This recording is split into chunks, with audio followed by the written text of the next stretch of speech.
How's it going, everyone? A new week means a new batch of Steam game releases. Got 5 games to go over in this week's video. Of course, a couple of more notable titles dropping this week. Maybe a bunch of games to add to the wish list, though, and pick up down the line when you see deeper discounts. But let's get right into it. Let's start things off with Shadow Warrior 3, the latest game from Flying Wild Hog after the success of Shadow Warrior 1 and 2. They're back at it with Shadow Warrior 3. Now, the reviews for Shadow Warrior 3 have been dropping. It seems like the majority of people are enjoying it. More of the same, but that's not necessarily a bad thing given that Shadow Warrior 1 and 2 were excellent. Maybe excellent is a bit of a stretch. They were enjoyable, no-nonsense, first-person action titles. The game is currently sitting at a 74 on Metacritic. It seems like the general consensus is there's a lot to like. There's stylish gameplay, there's visceral gameplay. However, it is an incredibly short game. That's not anything too unfamiliar to those of you that played Shadow Warrior 1 and 2, but it should be noted at a $50 price tag. That might be a hard price to stomach, so you might want to wait on a sale for this one. Get it when it's discounted. I imagine it'll be down to, $20-$25 by the end of the year, so it might be something worthwhile to pick up then, especially if you can run Elden Ring relatively decently and you're busy with that game right now. Shadow Warrior 3 might be one to pick up down the line at a deeper discount. But I'm personally very excited for the game. I will be checking it out. I enjoyed Shadow Warrior 1 and 2, and to me it looks like a lot more action-oriented first-person fun for that. Next up, we also have Piranha Bytes' Elex 2. Been looking at the reviews for this as well. A mixed bag as far as reviews are concerned. Now, this is a game that, Elex back in 2017 showed its age back then, but it also seems like Elex 2 didn't progress as quickly as compared to some of the competition. Its dated elements are going to be even more dated now, and it does seem like it has some clunky gameplay. However, it also looks like it has some interesting thematics, and Elex 1...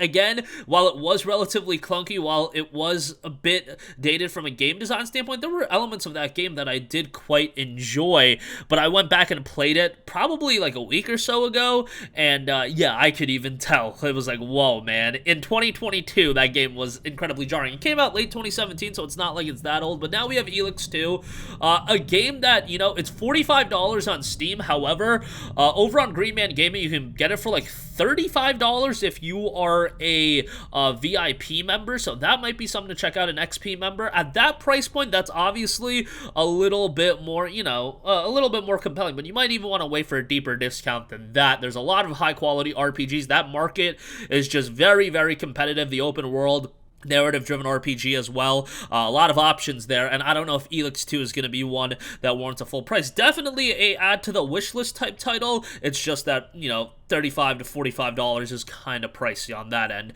Next up, we have Conan Chop Chop, a party roguelite for 1 to 4 players full of mayhem, loot, and adventure. In this outrageous take on Conan the Barbarian, you are the muscle-bound hero foolish enough to try and stop the evil wizard. This is a game with a very, very colorful, albeit simplistic art style by the looks of it. There is a demo available, so you can check that out, but looks like if you want an accessible title, a cooperative action roguelite title, this might be something worthwhile to check out. At the very least, add to the wish list.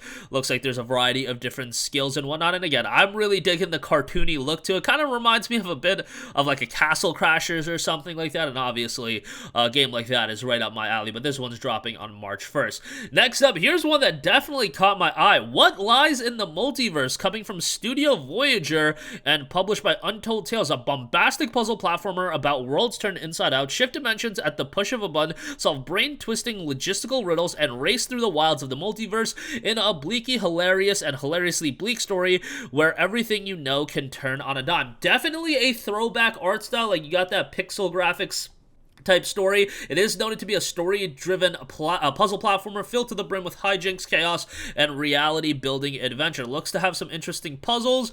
Oh, you know what? This game also reminds me of the art style of Fez. Right away, looking at it now, it really hit me. I was thinking a bit of Braid, but I would honestly compare it more to like Fez from a visual presentation standpoint. But yeah, interesting game here, puzzle platformer. Definitely digging the art style, liking the look of the game, so add it to the wish list. It'll be dropping March 4th. And lastly, Battle Cry of Freedom. This is a game coming from Flying Squirrel Entertainment. Great studio name.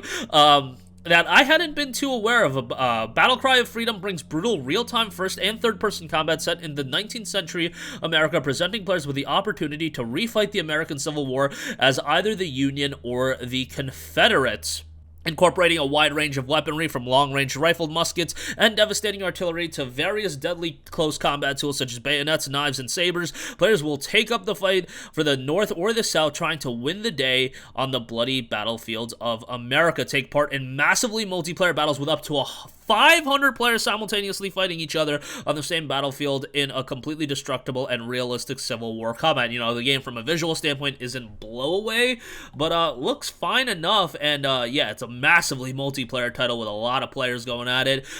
System requirements aren't too crazy. You're looking at a 3.5 gigahertz quad core, a GTX 960 at minimum, recommended a 4 gigahertz quad core, a GTX 1080, 8 gigabytes of RAM, 6 gigabytes of RAM on the minimum side of things. So something that might be warranted to check out. There is a demo available as well if you do want to give that a look. And that's going to do it for me. Again, not a huge week of new game releases as we did just come off the release of Elden Ring, but Elex 2, Shadow Warrior 3, those are two more notable titles. Maybe not ones you want to pay the $40 to $50 for, but you know, add it to the wish list, get it on sale, and then some, you know, more underrated gems, potential gems, I should say. What Lies in the Multiverse definitely stuck out to me, so hopefully that turns out pretty well. That's going to do it for me. Let me know all your thoughts in the comments section down below. Thank you for watching, and I'll catch you guys in the next one. Peace. Hey, what's going on, guys? Mush here again. Hope you enjoyed the video. As you guys might know, YouTube's notification system is sometimes a little bit wonky, even if you're subscribed to the channel. Maybe you're not abundantly aware that I uploaded a video. To remedy that situation, make sure you hit the bell notification button. This way, whenever I upload a new video, and I try to upload as consistently as possible, you will be notified directly of the upload, and you can watch it as soon as it goes live. I would really appreciate if you guys hit that button so you can stay up to date with all of the content I'm posting. But as always, guys, thanks for watching, and I'll catch you guys in the next one. Peace out.